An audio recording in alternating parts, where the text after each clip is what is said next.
ഒരു സ്ത്രീയുടെ ശരീരം അവളുടെ അവകാശമാണ്, ഇതെല്ലാം നിയമമാണ് എന്നുള്ളതാണ് പ്രധാനപ്പെട്ട കാര്യമെന്ന് പറയുന്നത്. ഇനി വേറൊരു കാര്യം, അതായത് ഈ രാഹുൽ മാങ്കൂട്ടം എന്ന് പറയുന്ന വ്യക്തിയെ ന്യായീകരിക്കുന്ന ആൾക്കാർ ന്യായീകരിച്ചുള്ളൂ, അതൊക്കെ അവരുടെ സംസ്കാരത്തിൻ്റെയൊക്കെ ഭാഗമാണ്, അതൊന്നും നമുക്കൊന്നും ചെയ്യാൻ പറ്റില്ല.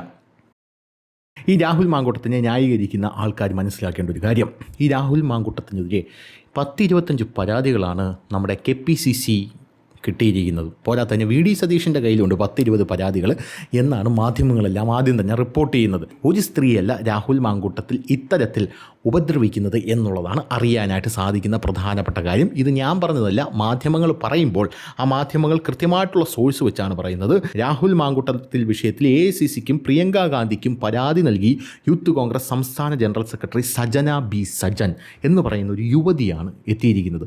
ഈ സജന B സജൻ മാത്രമല്ല, വേറെ പല ആൾക്കാരും എത്തിയിട്ടുണ്ട്. പല ആൾക്കാരും രാഹുൽ മാങ്കൂട്ടത്തിൻ്റെ, പല യുവതികളും പാർട്ടിക്കകത്ത് തന്നെ ഈ വേട്ടാവളിയൻ്റെ ചൂഷണത്തിന് ഇരയായിട്ടുണ്ട് എന്നാണ് പ്രധാനമായിട്ടും പറയുന്നത്. അതായത് ചരിത്രത്തിലില്ലാത്തൊരു സംഭവമാണിത്. അതായത് പാർട്ടിക്കകത്ത് തന്നെ ഓടി നടന്ന് പീഡിപ്പിക്കുക എന്നുള്ളത് ചരിത്രത്തിലില്ലാത്ത സംഭവമാണ്.